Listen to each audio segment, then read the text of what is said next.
네, 오늘 요한복음 18번째 시간이고요. 제목은 의식주라는 제목입니다. 요한복음 4장 27절에서 34절 말씀 우리 같이 한 목소리로 읽도록 하겠습니다. 요한복음 4장 27절에서 34절까지 같이 읽도록 하겠습니다.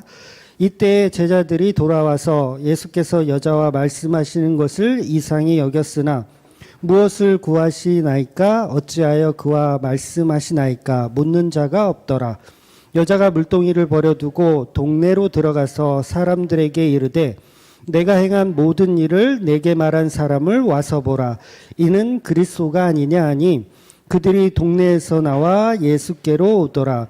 그 사이에 제자들이 청하여 이르되 랍비여 잡수소서. 이르시되 내게는 너희가 알지 못하는 먹을 양식이 있느니라. 제자들이 서로 말하되 누가 잡수실 것을 갖다 드렸는가 하니 예수께서 이르시되 나의 양식은 나를 보내신 그의 뜻을 행하며 그의 일을 온전히 이루는 이것이니라. 아멘. 코로나19 때문에 요새 이제 나들이를 못했어요. 나들이를 너무 못하니까 저희 아이들이 굉장히 답답해 하거든요. 지금 거의 2년 돼 가는데 너무 답답해하는 거예요. 그러니까 우리 애들은 저를 안 닮았어요. 엄마를 닮아가지고 굉장히 막 여행하고 돌아다니고 막 이런 걸 되게 좋아해요. 저는 어딜 밖에 나가도 뭐 낚시하거나 막 이렇게 가만히 있는 어떤 그런 거를 좀 좋아하고 활동적인 거는 상대적으로 좀 이렇게 많이 안 하는 편이거든요. 근데 애들이 다 엄마를 닮아가지고 돌아다니는 걸 무척 좋아합니다. 근데 우리 진주 숙제가 뭐였냐면 3주 전에 진주 숙제가 뭐냐면 지역의 중심지를 찾아가서 거기를 탐방하고 사진을 찍어서 이제 소감문을 이렇게 기록하는 게 숙제였어요. 그래서 나들이를 가야 된다는 거죠. 탐방을 해야 되니까. 그래서 제가 이걸 교육청에 전화를 해? 지금 코로나19인데 이런 숙제를 내주는 게 이게 말이 돼? 그렇잖아요. 그래서 속으로 이제 물론 이제 농담입니다. 실제로 전화하는 건 아니고. 그러니까 코로나임에도 불구하고 뭐 이런 중심지를 탐방하라는 거예요. 중심지를 탐방해서 그래서 이 코로나19와 교육부는 서로 연관성이 없나 보다. 그렇게 생각하고 아무튼 그래서 중심지를 찾아가서 탐방을 해야 되니까 생각나는 게 행정의 중심지 해서 파주시청 가서 사진 한번 찍고 그다음에 교통의 중심지 해서 금천역 가서 사진 한 방 찍고 그게 이제 문제는 이제 관광의 중심지 거기를 이제 가야 되는데 어디를 갈까 고민하다가 어디를 가나 요새 사람이 넘쳐나요. 아시죠? 뉴스에는 계속 코로나 뭐 700명대 뭐 이렇게 나오는데 관광지들은 별로 상관이 없더라고요. 어딜 가나 사람들이 많아요. 그래서 어딜 가야 사람들이 굉장히 적을까라고 생각해낸 곳이 유명하면서도 사람들 없을 것 같은 곳. 그래서 여기서 한 20분만 가면 있거든요. 어디냐면 오두산 통일전망대. 굉장히 유명한데 사람들 많이 안 가요, 거기. 그래서 아무래도 거기가 사람이 정말 없을 것 같아서 거기를 갔어요. 근데 실제로 사람이 너무 없었어요. 거기 전망대 안에 들어가면 커피숍이 굉장히 큰 커피숍이 있는데 손님이 저희 식구들밖에 없었어요. 그래서 이거 전기세도 안 나오겠다. 그 사장님하고 종업원 두 분이 계속 앉아서 서로 그냥 한 몇 시간을 손님이 없으니까 계속 이야기하고 계시더라고요. 그러니까 거기가 이제 92년도에 개관을 제가 한 걸로 기억하거든요. 그래서 거기를 그 당시 몇 번 갔었어요. 그래서 그 당시 사람이 너무 많아가지고 차도 못 올라가고 이렇게 걸어서 올라갔던 기억이 나거든요. 그래서 저는 이제 30년 만에 간 거죠. 30년 만에 아이들을 데리고 갔어요. 근데 요새는 45인승 관광버스로요, 밑에서부터 무료 셔틀버스를 이렇게 운행해 주더라고요. 그러니까 아주 에어컨도 잘 나오고요. 아주 좋았습니다. 안 가보신 분들은 꼭 한번 통일전망대. 제가 이 통일전망대 그 꼭대기에 올라가 보니까 우측으로는 임진강이 흐르고요. 그 다음에 왼쪽은 한강이 흘러요. 그리고 그 한강과 임진강이 만나서 서해 쪽으로 빠져나가는 그 진풍경이 그 오드산 전망대 위에서 볼 수가 있습니다. 그 예전에는 이제 동전을 놓고 쌍안경을 봤거든요. 근데 요새는 다 무료더라고요. 몇 시간이고 그거 쳐다봐도 돈이 안 들어요. 그러니까 이 세 군데 강 줄기로 해서 왼쪽은 김포, 그리고 그 임진강 건너 쪽은 북한이에요. 그래서 실제로 쌍안경으로 보면 북한 사람들의 모습이 보입니다. 아주 자유롭게 볼 수가 있어요. 그런데 왜 제가 이 큰딸 숙제 이야기를 이 귀중한 시간에 설명을 드리냐면, 사마리아인 그러면 우리가 사실 이미지가 이렇게 떠오르는 게 사실 없어요. 물론 그 당시에 사마리아인도 유대인들은 그 느낌이 정확히 있거든요. 근데 우리는 없는 거야. 그래서 이 통일 전망대에서 바라보는 북한의 모습하고 좀 매우 흡사하다라는 생각을 한 거예요. 그래서 제가 5월 초에 갔으니까 5월 초면 이제 한참 이제 일할 때죠. 농번기라 그래서 뭐 모내기도 하고 밭에서 일도 하고 막 그런 시기였었어요. 그래서 이 쌍안경으로 그 북한 주민들이 일하는 모습을 이렇게 지켜봤죠. 지켜봤는데 안타까운 것은 뭐였냐면 이양기라고 아세요? 이게 뭐 심는 그런 거, 경운기 요런 게 전혀 보이지 않더라고요. 그냥 물론 자세히 보이진 않아요. 쌍안경이 성능이 좋아도 자세히 보이진 않지만 그런 것들이 없이 그냥 이렇게 사람들이 한 20명 정도 이렇게 뭉쳐서 뭔가를 해요. 제가 봤을 때는 뭐 논에서 뭘 일을 하는 것 같은데 정확히 보이지는 않는데 좀 뭐랄까 좀 짠한 느낌이 들었어요. 짠한 느낌? 그러니까 같은 민족인데 우리가 6.25로 인해서 이렇게 남과 북이 분단돼서 70년을 지금 살고 있잖아요. 근데 겨우 20분 거리더라고요. 여기서 지금 우리 교회에서 차 타고 20분만 가면 북한 사람들을 만날 수 있는 거리라는 거죠. 그래서 저 강만 건너면 북한인데 그동안은 우리가 사실 기억도 못하고 살았는데 제가 어릴 때는요, 새벽에 조용히 있으면 북한 방송이 들렸어요. 여기까지 들렸어요. 북한 방송이. 뭘 하는지 정확히는 모르겠는데 뭐 왕왕왕 거리는 소리로 들려요. 새벽에. 그러니까 작년 기준으로 이제 남과 북의 GDP 차이가 30배가 난다 그래요. 그 이전에는 더 많이 난 적도 있었다고 그래요. 30배. 그러니까 한마디로 먹을 양식이 없는 거예요. 북한은 지금 너무너무 가난한 거죠. 그러니까 평소에는 북한에 대한 별 생각이 없었는데 고작 강 건너 사이로 그거 한번 보고 났더니 이제는 밥을 남기지 못하게 돼버린 거예요. 이 밥을 우리는 흔히 입맛이 없다 그래서 밥을 안 먹고 막 그런데 북한은 정말 쌀이 없잖아요. 그러니까 이 짠한 마음이 드는 거예요. 짠한 마음.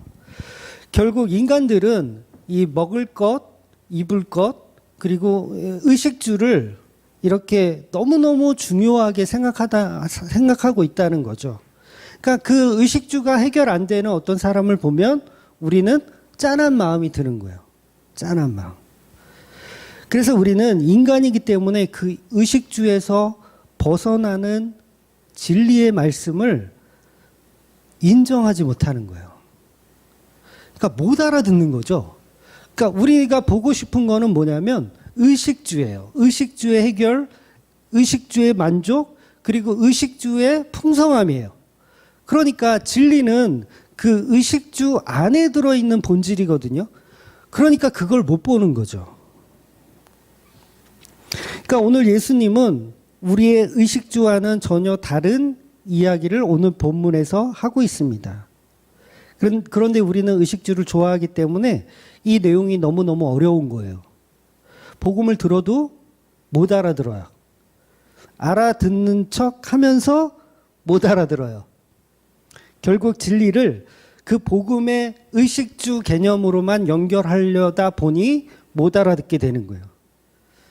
그러니까 결국 교회 안에서도 하나님을 믿는다는 우리들도 하나님이 아닌 내가 추구하고 싶은 의식주를 추구하고 그걸 신앙하고 싶은 욕심이 끊이질 않고 있다라는 거죠. 그래서 내가 섬기는 하나님은 까마귀를 보내주시는 하나님이야 라고 우리가 그렇게 믿어버리죠. 먹을 것을 조달해 주시는 하나님으로 생각해 버리는 거예요. 그래서 교회를 하더라도 하나님께서 월세 낼 돈이 없으면 월세를 누군가를 통해서 월세를 보내주시는 하나님, 이렇게 만들어 버리기를 좋아하더라는 거죠. 그러니까 의식주에서 벗어나지 못하는 거예요. 우리의 신앙의 수준이. 그런데 그것은 본질을 설명하기 위한 비유적인 내용들일 뿐이라는 거예요. 그 자체가 본질은 아닌 거죠. 즉 성경은 우리에게 의식주라는 포장지를 가지고 진리를 설명하는 것뿐이지 그 의식주 자체가 주인이 되어서는 안 된다는 것입니다. 그 자체가 우상 숭배가 되는 거예요. 그러니까 손가락으로 진리를 가리켰더니 결국은 우리는 그 손가락을 쳐다보더라는 거예요. 손가락이 가리키는 방향을 보지 못하고 손가락을 쳐다보는 거. 그래서 결국 교회들이 추구하는 것은 전부 의식주로 끝내버리는 무지한 죄를 범하더라는 거죠. 우리는 모든 말씀을 오늘 제목인 의식주의 해결을 위해 살기 때문에 포장지 속의 본질을 보지 못하는 소경과도 같고 말 못하는 벙어리와도 같더라는 거예요. 그러니까 목사들도 그래요. 처음에는 예수님의 십자가 은혜가 너무 감사해서 이 복음을 내가 수가성 여인처럼 내가 전해야겠다라는 마음으로 목숨을 걸고 신학교를 가요. 그래서 열심히 공부해서 이제 교회를 개척합니다. 그런데 닥쳐오는 건 뭐예요? 가난이에요. 개척 안 해보셨죠? 신학교를 가서 개척을 하잖아요. 밀려오는 거는 가난밖에 없어요. 의식주가 해결되지 않으면 결국 우리는 우리가 먹고 사는 문제의 해결을 위해 진리를 왜곡시키게 되는 겁니다. 그래서 교회가 추구하는 방향성을 의식주의 획득으로 바꿔버리는 거예요. 의식주의 획득. 그러면 뭐예요? 교회 오는 사람들도 다 의식주의 획득을 위해서만 사실 교회 오는 사람들이 전부니까 그거 위해서 열심히 교회가 방향성을 의식주에 잡는 거예요. 어떤 목사가 십자가 복음만 오로지 전한다고 아무리 설교를 해도 교인들은 늘어나질 않아요. 점점 줄어요. 옆 교회는 십자가 복음도 없는 것 같은데 비복음인 것 같은데 오로지 의식주만 열심히 설교하는데 교인들이 많아져요. 교회가 성장하고요. 그럼 어떻게 돼요? 이 가난한 목사는 결국 그 사람처럼 그 목사처럼 의식주로 방향성을 바꾸게 마련이라는 거죠. 결국 십자가 복음을 전하는 목사는 일단은 들어줄 사람을 만들어야 되니까 어쩔 수 없이 의식주의 해결을 위한 설교를 할 수밖에 없게 되더라는 거예요. 그게 잘했다는 거 아니에요?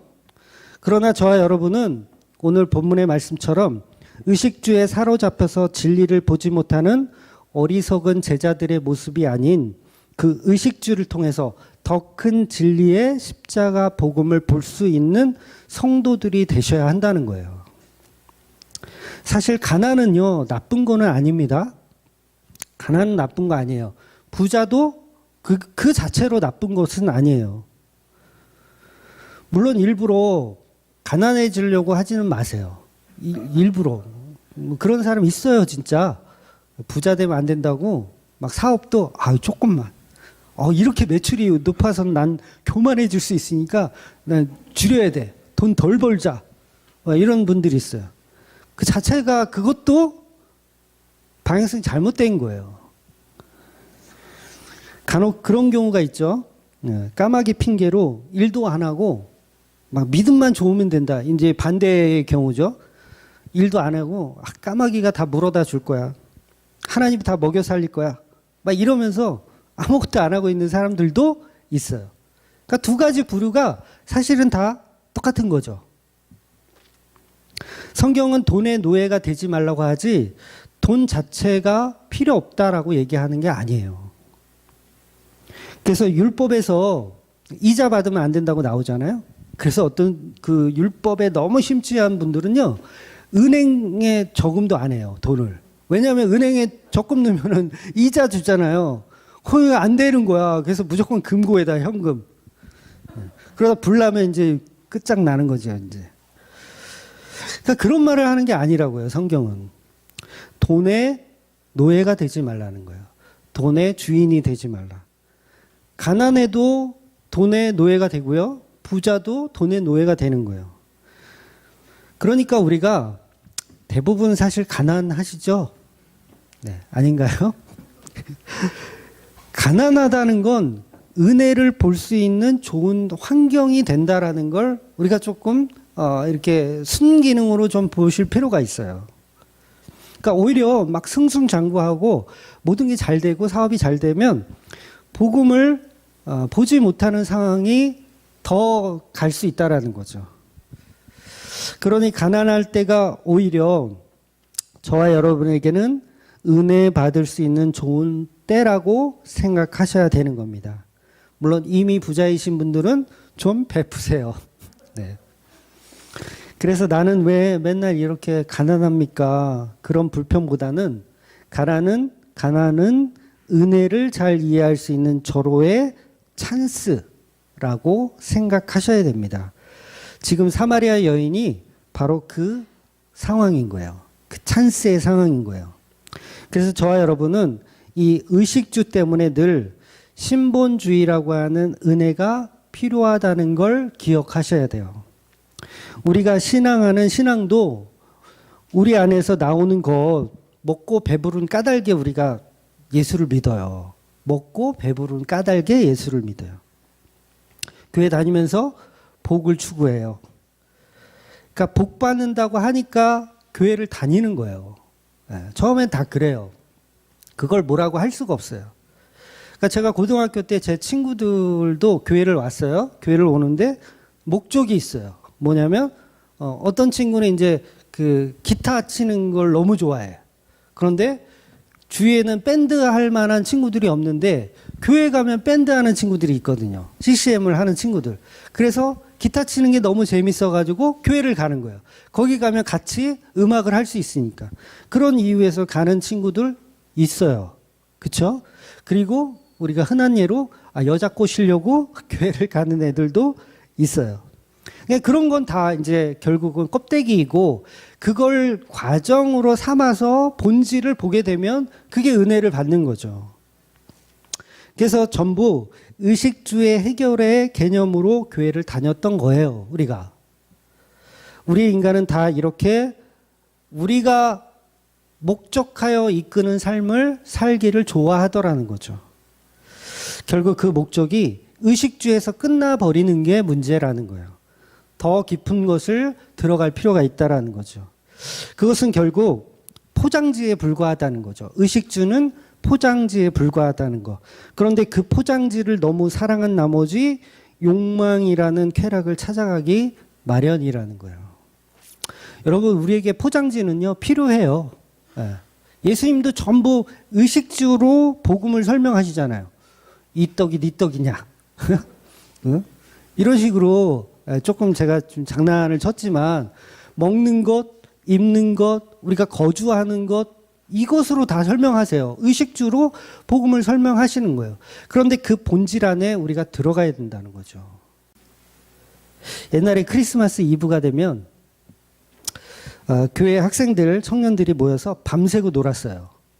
경험 있으시죠? 그날 크리스마스 이브 때 하이라이트가 뭐냐면 선물 교환이에요. 선물 교환. 선물 속에 이제 벌칙을 하나씩 집어넣고 선물 교환을 하는 거예요. 그러면 이제 벌칙을 꺼내서 댄스를 1분간 추시오. 이런 거 걸리고 엉덩이로 이름을 쓰세요. 이런 거 걸리고 이런 걸 걸려요. 그런데 선물들이 보면 다양하게 여러 가지가 있잖아요. 뭐 내용물은 모르죠. 작은 거, 큰 거, 막 화려한 거, 포장지가 화려한 거 여러 가지가 있어요. 거기에 보면 막 50cm도 넘는 이 직사각형 50cm도 넘는 엄청난 크기의 선물도 있어요. 그럼 애들이 와 저거 내가 받았으면 좋겠다라고 생각하죠. 그냥 뭔가 대단한 게 들어있을 것 같은 이 포장 선물 그걸 걸리기를 바래요. 또 어떤 거는 작지만 굉장히 무거워요. 묵직해요. 아 뭔가 좋은 게 들어있을 것 같아. 그래서 이 뜯어보면 큰 선물 상자 걸렸어. 딱 뜯어보면 야 진짜 라면 박스인데 라면 박스를 뜯어봤더니 그 속에 신문지 우겨 넣은 것만 잔뜩 들어있어요. 직사각형의 묵직한 선물. 뭔가 좋을 것 같아. 무겁고 이건 좋을 것 같아. 열어봤더니 벽돌이야. 그러니까 우리가 포장지에 흥분할 필요가 없다라는 거죠. 포장지가 뭐라 그랬어요? 의식주. 그거에 우리가 흥분할 필요가 없다라는 거예요. 오히려 작고 볼품없어 보이는 선물이 오히려 더 값진 선물일 경우가 많더라는 겁니다. 그래서 예수님의 진리는 그런 의식주를 뛰어넘는 진리의 말씀을 하시는 것이기 때문에 그 포장지만 쳐다보는 제자들에게 너무너무 어려운 거예요. 오늘날의 교회들이 이해하는 이 복음의 본질이 너무너무 어려운 이유가 이겁니다. 의식주로만 보기 때문이고 그 포장지에 너무 집중하기 때문이에요. 자, 그래서 오늘 본문은 수가성 여인의 우물 사건의 이제 결론 부분에 우리가 도달했어요. 이거 한 주에 끝내기는 너무 양이 많을 것 같아서 다음 주까지 할 건데, 요한복음의 진행 형식이 이렇습니다. 처음에 우리가 봤던 것처럼 빛과 어둠이 상대적으로 보여지고요. 진리와 비진리가 상대적으로 보여져요. 그러니까 우리에게 복음을 그런 식으로 설명하고 있는 거예요. 그러니까 두 가지 예를 들어서 비복음과 진리를 서로 한 번씩 보여주는 방식이에요. 즉 어떤 인물이 등장해서 그 인간이 추구하는 방식을 제시하고 상대적으로 또 다른 인물을 제시해서 그 방법이 틀렸다라는 걸 보여주는 방식이에요.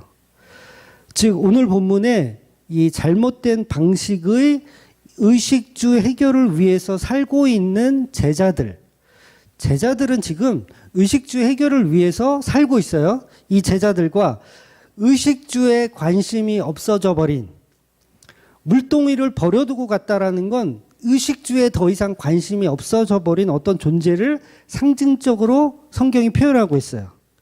이 여자는 더 이상 의식주의 문제를 고민하지 않는다는 뜻으로 물동이를 버려둔 모습이 이 성경의 화면에 들어와 있는 거예요. 그래서 이렇게 복음을 찾아가는 수가성 여인과 아직도 못 알아듣고 있는 제자들이 두 인물들이 등장을 하는 거예요. 그래서 하나는 복음, 하나는 비복음이 이렇게 등장해서 말씀을 우리에게 비춰주고 있는 거죠.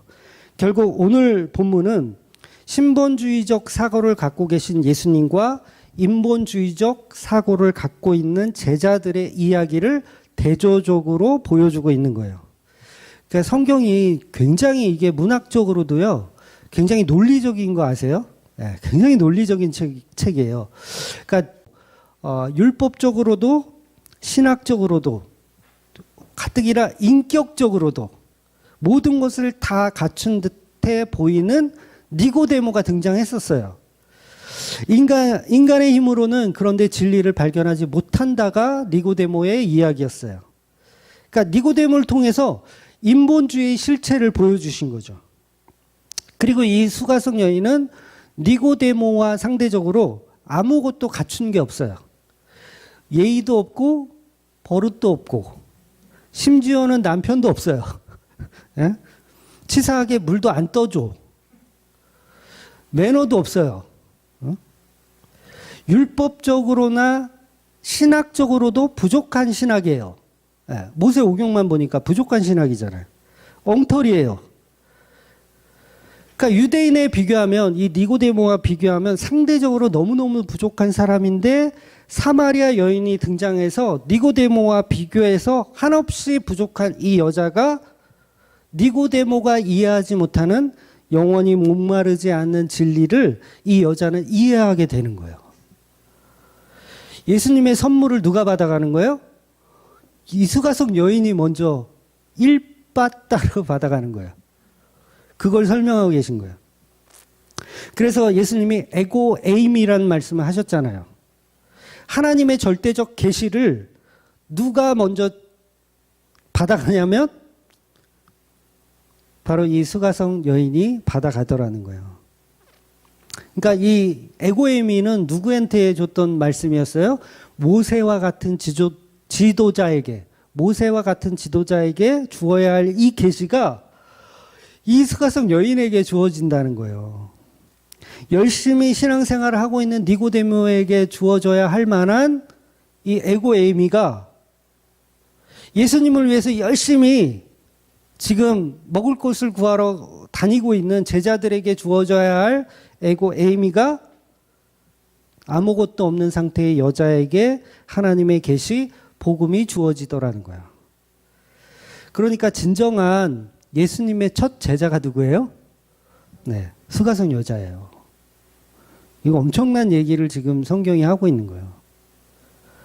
그래서 이 여자는요, 이름도 등장하지 않아요.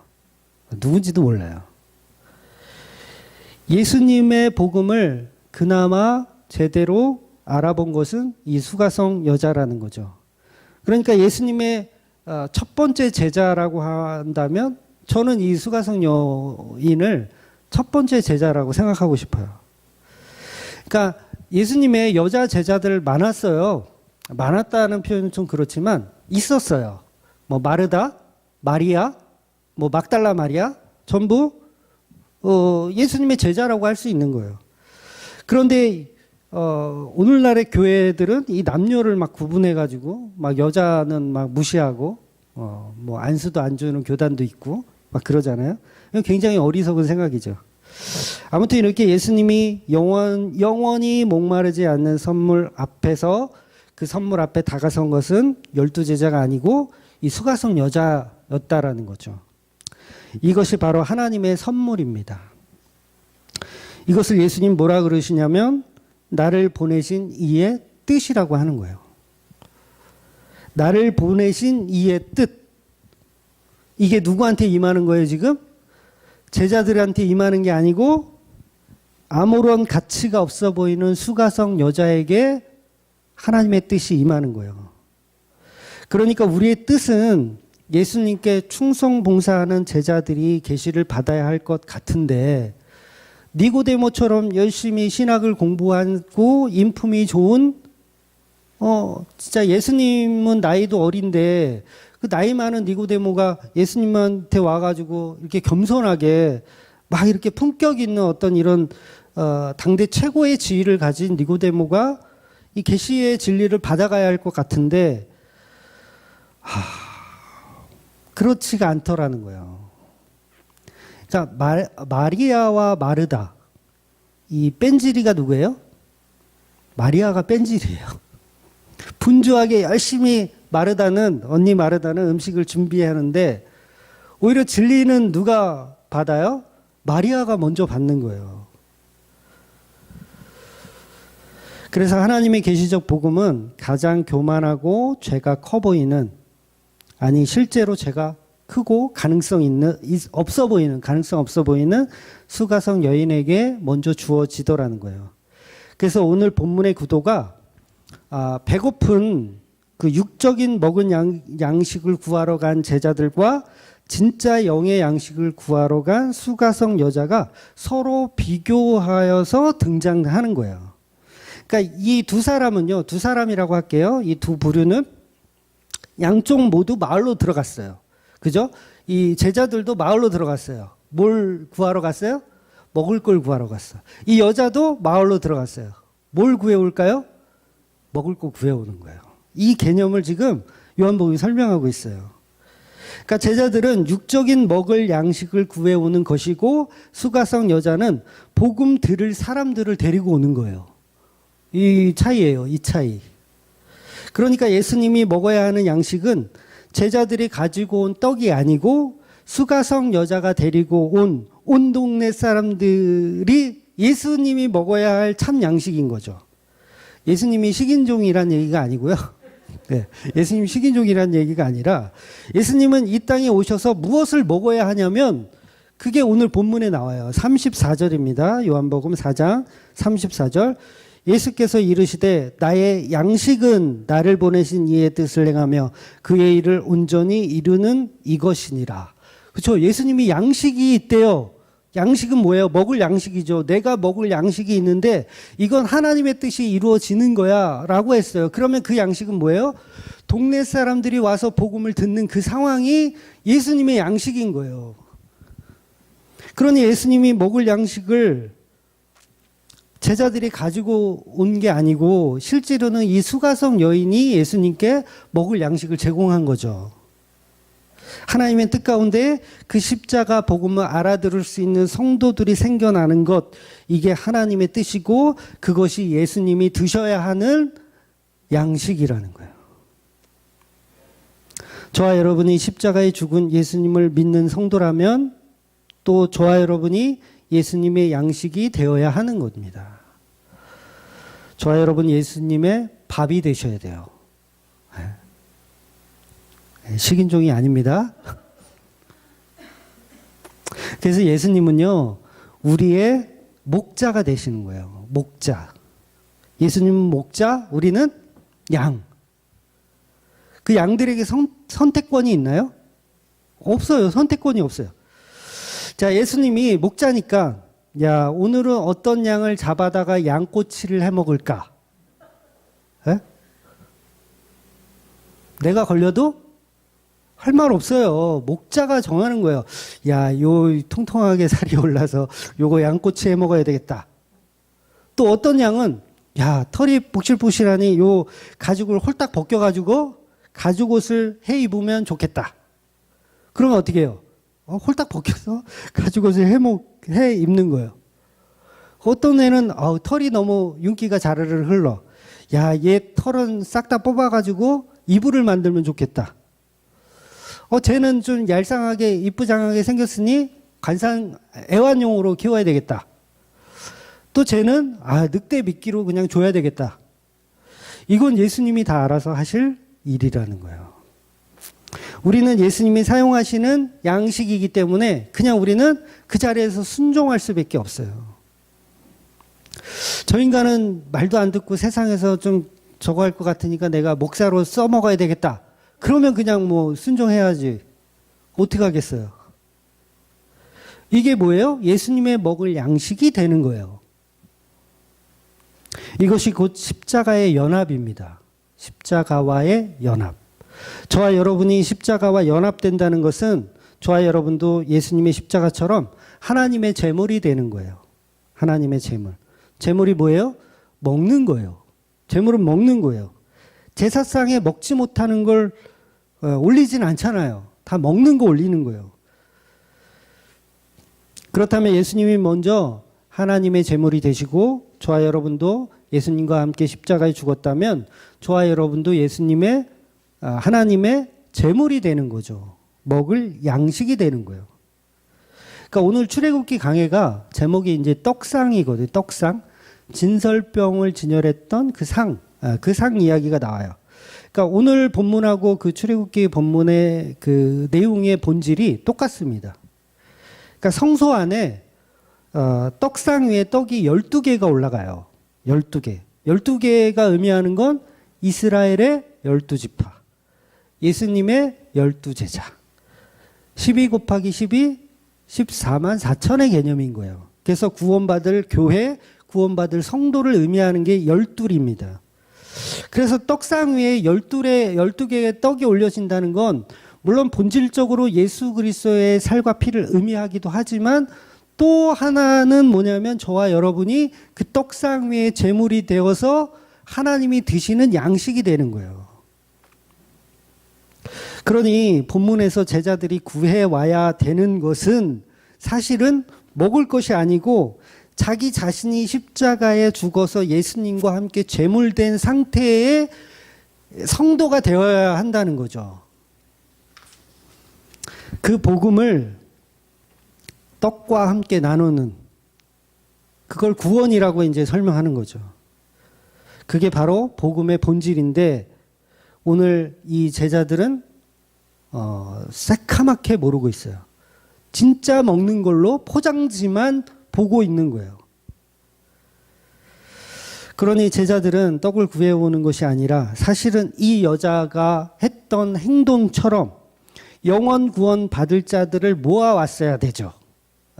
먹을 걸 구해오는 게 아니라 제자들은 마을로 가서 여기 메시아가 도착하셨다. 와서 들으라. 이러면서 사람들을 데리고 왔어야지 떡을 구해오는 건 본질이 아니라는 거예요. 결론적으로 제자들은 지금 이 수가성 여자보다 복음을 더 모르고 있는 거예요. 그러니 진짜 첫 제자는 수가성 여자라고 해도 반박할 수 있는 사람은 없는 거예요. 이 12제자에게 야, 너희들은 엉터리야.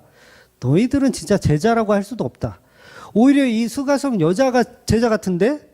뭐 할 말이 있으면 해봐라고 했을 때 12제자는 할 말이 없을 거예요.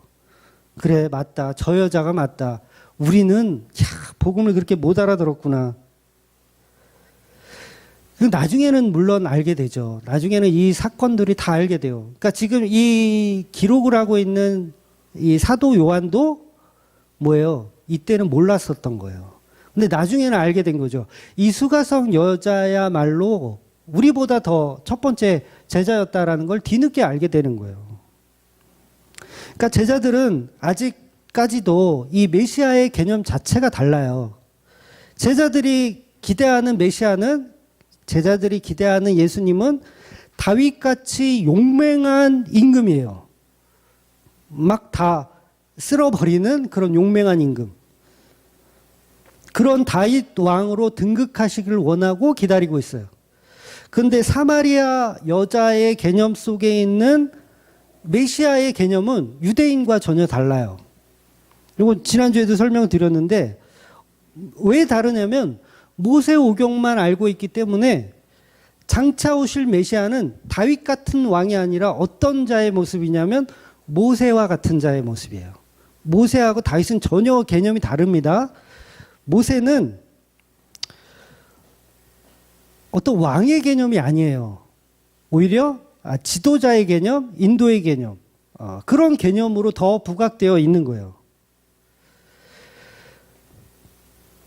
그러니 이 무장공비와 같은 예수님의 이 모습, 모세와는 이게 일치가 돼요. 다윗하고는 일치가 안 돼요. 그러니까 모세도 원래는 그런 모습이었잖아요. 그냥 목자였고 평범한 사람이었어요. 근데 예수님의 그 모습을 메시아로 볼 수 있었던 이유, 제자들은 절대 볼 수가, 유대인들은 예수님의 몰골을 보면서 이분이 다윗 같은 메시아다라고 볼 수가 없어요. 왜냐하면 상태가 너무 안 좋으니까. 그런데 수가성 여인은 예수님의 상태가 그지 같아도 메시아의 개념이 다른 거예요. 모세의 개념이니까 충분히 메시아가 될 수 있구나라는 개념이 있는 거예요. 그래서 예수님이 유대를 떠나서 지금 이 사마리아 동네 사람들과 이틀이나 함께 지낼 수 있는 이 개념이 뭐냐면, 유대 땅에 있는 사람들은 예수님을 다 다윗 같은 왕으로 보지만 사마리아인들은 모세와 같은 지도자를 메시아로 인식하기 때문에 이 복음이 받아들여지는 거예요. 그러니까 이 수가성 여인이 유대 땅에서 전도하면 전도가 될까요? 절대 안 돼요. 사람들이 와서 예수님의 몰골을 보고 야, 저게 무슨 메시아야? 그리고 돌아갔을 거예요. 근데 사마리아 사람들의 머릿속에 있는 메시아의 개념은 모세와 같은 개념이기 때문에 그걸 인정할 수 있었던 거예요. 그래서 예수님은 사마리아에서 이틀을 더 유하시면서 복음을 전할 수 있던 것이죠. 그래서 제자들은 이 복음을 아직도 모르고 먹을 양식만 구해오고 있는 겁니다. 12명 중 단 한 사람의 제자도 영의 양식을 구해오지 못한 거죠. 오히려 예수님이 잡수실 진정한 양의 양식을 구하고 다니고 구해온 것은 이 수가성 여인이라는 겁니다. 그래서 수가성 여자는 많은 사람들을 예수님 곁으로 데리고 와서 예수님의 진정한 영의 양식을 대접한 사람인 거예요. 그러니 진정한 추수꾼은 누구예요? 바로 이 수가성 여자가 진정한 추수꾼이죠. 그래서 예수님은 제자들은 이제 먹을 것을 가지고 와서 제자들이 예수님께 먹을 것을 이렇게 드시라고 하잖아요. 좀 구해 왔나 봐요. 예수님 드세요 하니까 예수님이 그 육의 양식을 거부하세요. 안 드시는 거예요. 왜 안 드세요? 수가성 여인이 가지고 온 양식을 먹어야 하기 때문에 제자들이 가지고 온 육의 양식은 일부러 거부하시는 거예요. 즉 예수님이 먹어야 하는 양식은 수가성 여자가 구해올 것이라는 말씀을 하고 있는 거예요. 나 그거 안 먹어. 좀 있으면 나한테 너희들이 모르는 양식이 곧 배달될 거야. 이 얘기를 하고 계신 거죠. 그러니까 진정으로 예수님을 제대로 대접한 사람은 누구예요? 수가성 여인이 예수님을 제대로 대접한 거예요. 그러니까 이 여자가 바로 최초의 영과 진리로 예배를 했다라고 해도 과언이 아닌 거예요. 물론 시간상으로는 아직 흐릿합니다. 십자가로 다 이루어져야 이 수가성 여인의 했던 행동이 예배가 되고 요게 추수꾼이 되는 개념이에요. 아직은 다 흐릿해요. 그래서 이 여자의 이 행동이 예수님의 십자가로 완성되는 날 그 예배가 신령과 진정한 예배가 되는 거예요. 그래서 예수님은 제자들이 가지고 온 양식은 드시지 않으시고 사마리아 사람들과 함께 먹고 주무시면서 이틀을 더 머무시는 기록이 나옵니다. 그래서 진정한 영의 양식은 사마리아 사람들을 통해서 드시는 거예요. 다시 말해서 너희들이 해야 할 일은 이까지 먹을 것을 구해오는 것이 아니라 이 여자처럼 영의 양식을 나누어 주는 사람들을 데리고 와야 한다는 말씀을 하고 계신 거죠. 그런데 제자들은 1도 모르고 있습니다. 수가성 여자와 예수님이 대화를 하고 있어요. 수가성 여자와 예수님이 대화를 하고 있어요. 제자들이 이제 먹을 거 가지고 막 도착했어요. 근데 성경에 보면 이상히 여겼다고 되어 있어요. 제자들이 수가성 여인과 나누는 이야기를 보고 이상히 여겼다. 그런데 여러분 이 이상히 여겼다라는 말은 번역이 좀 잘못됐는데 놀랍게 여겼다가 오히려 더 바른 표현이에요. 놀랍게 여겼다. 왜 놀랐을까? 제자들이 수가성 여인과 대화하고 있는 게 왜 놀랐을까? 마치 이런 겁니다. 네, 이미지로 설명드리면 저와 여러분이 이제 통일전망대에 놀러 갔어요. 예배 끝나고. 그래 목사님 오늘 통일전망대 얘기도 하셨는데 우리 거기 가서 저기 카페 가서 차 한잔 합시다. 그리고 갔어요. 갔더니 통일전망대 꼭대기에 올라갔더니 누가 거기다가 염소 한 마리를 이렇게 묶어놨네. 염소 아시죠? 네, 염소를 묶어놨네. 그래갖고 저는 이제 염소 옆에서 염소한테 풀을 주면서 이렇게 있어요. 그리고 집사님들이 목사님 뭐 드실래요? 아메리카노 시원한 걸로 주세요. 그래서 커피를 사러 간 거야. 저는 이 염소하고 같이 있고. 그래서 커피를 사가지고 여러분들이 오셨는데 제가 뭘 하고 있냐면 염소하고 막 피를 토하면서 막 복음을 설명하는 거예요. 염소한테. 막 성경책을 막 꺼내가지고 이거 보시라고. 여기 요한복음 3장에 보면 여기 이런 내용이 있다 그러면서 염소한테 막 설명해주고 있는 거예요.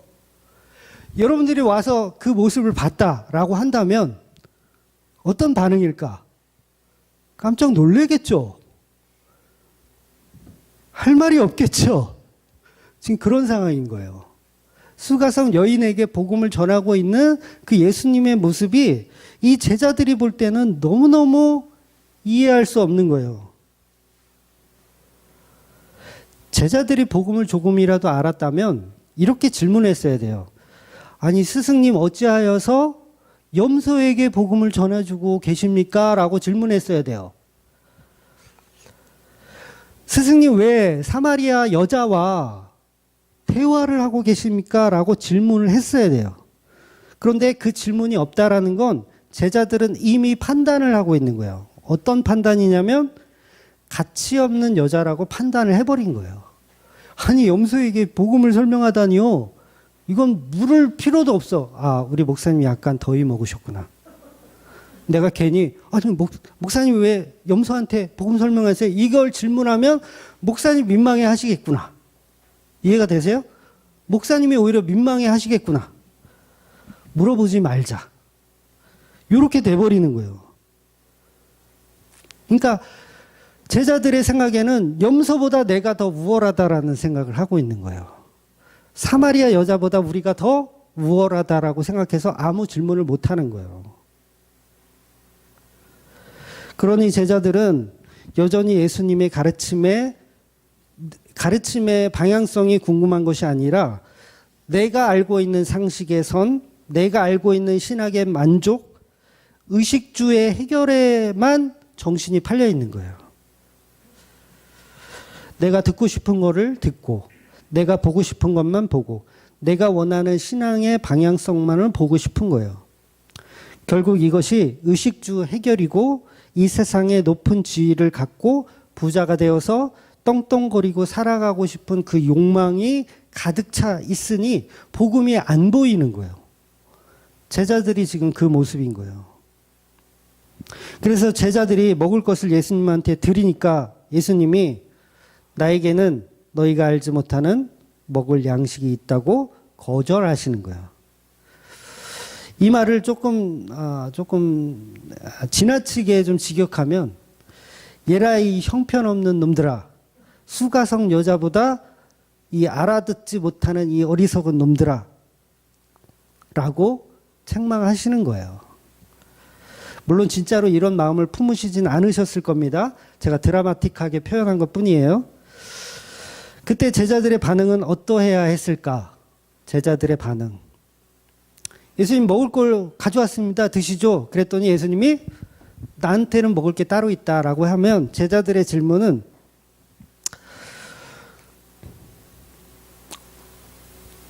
뭐라 그랬죠? 누가 먹을 것을 주었나? 서로 막 의논했어요. 그런데 보세요. 앞전에서 봤던 수가성 여인의 대답은 제자들과 달라요. 똑같은 상황이 있었거든요. 제자들과 달라요. 예수님이 나에게는 영원히 목마르지 않은 생수가 있다. 딱 했을 때 제자들은 누가 먹을 것을 주었나? 이랬고요. 여자는 반응이 달라요. 그런 물이 있다면 나도 좀 주세요. 제자들과 정반대의 말을 하는 거예요. 제자들도 사실은 이 수가성 여자처럼 예수님이 나는 너희가 알지 못하는 먹을 양식이 있다라고 했을 때 그 즉시 그런 양식이 있어요? 그런 양식이 있으면 저희도 좀 주세요. 힘들게 이렇게 구해오지 않고 얼마나 좋아요. 저희도 좀 주세요라고 은혜의 반응을 보였어야 되는 거예요. 그러니까 제자들의 이 믿음의 수준이 수가성 여인보다도 못한 거죠.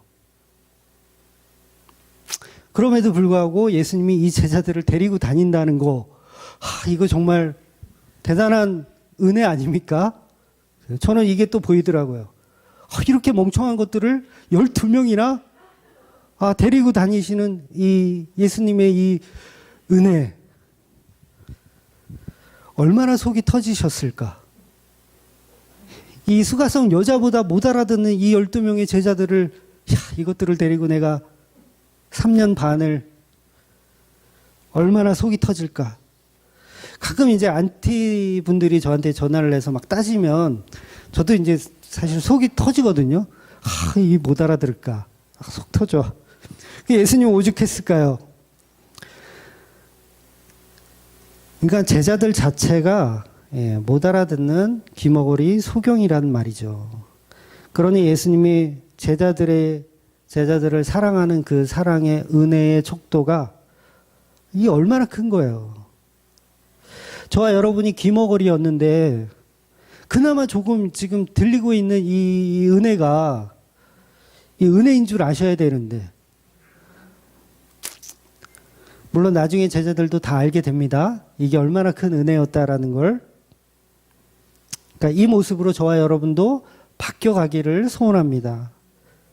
물론 이 여자의 그 말은 물을 달라고 했었던 그 말은 진심은 아니었어요. 비아냥 섞인 이야기였다고 지난주에 설명드렸지만, 그러나 중요한 것은 여자는 희미하게나마 알아듣고 있더라는 거예요. 알아듣고 있다라는 거. 우리가 잘 아는 그 은혜를 강구했을 때, 야, 개 같은 너희에게 줄 은혜는 없다라고 했던 그 여자 기억나세요? 그러니까 그 여자가 그러잖아요.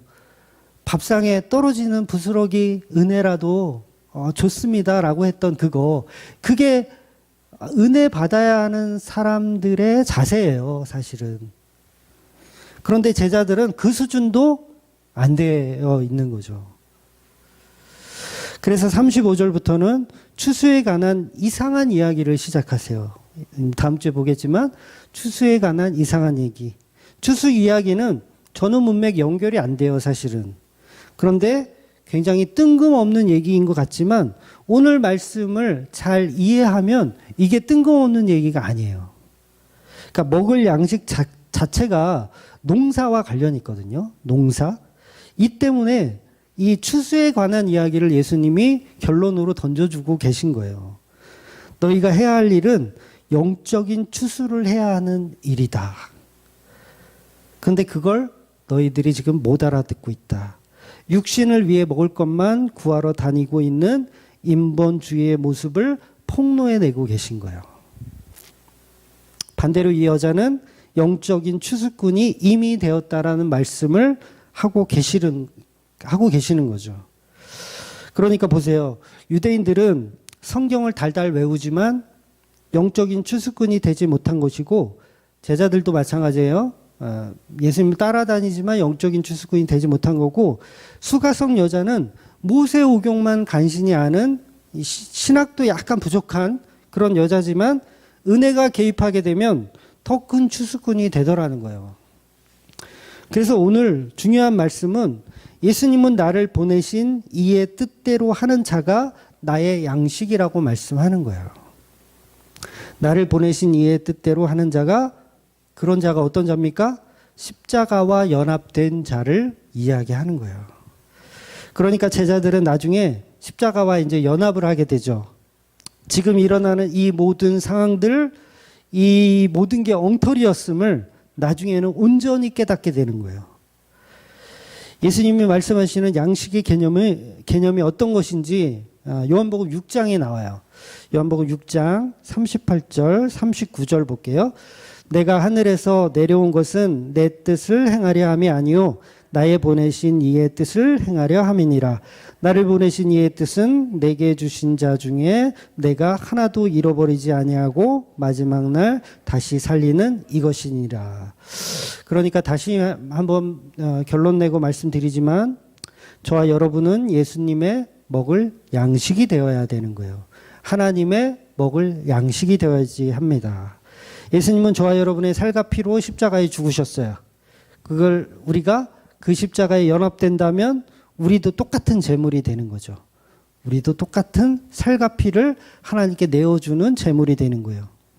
아까도 말씀드렸지만 출애굽기 25장 등장하는 떡상, 그 무교병은 예수님의 살과 피이지만 그 떡상 위에 올려져 있는 그 12개의 떡은 일부러 그 위에는요, 떡상 말고도 떡 말고도 다른 기구들도 나와요. 그 출애굽기 때 설명드렸는데, 그런데 그런 기구들은 부각시키지 않아요. 하나님이 일부러 떡상만 부각시킵니다. 떡상 위에 있는 그 12개의 진설병만 부각시키세요. 그 이유가 뭐냐면 결국 저와 여러분도 예수 그리스도와 연합된 제물이 되어야 한다는 거죠. 그래서 우리가 이 세상을 사는 목적, 의식주의 해결을 목적으로 사는 것이 아니라 예수님의 믿음 안에서 예수님께서 이루어 가실 그 영적인 양식이 되어서 예수님과 연합된 그 십자가의 삶을 살아내는 저와 여러분이 되시기를 주의 이름으로 축원드리겠습니다. 아멘. 기도하겠습니다.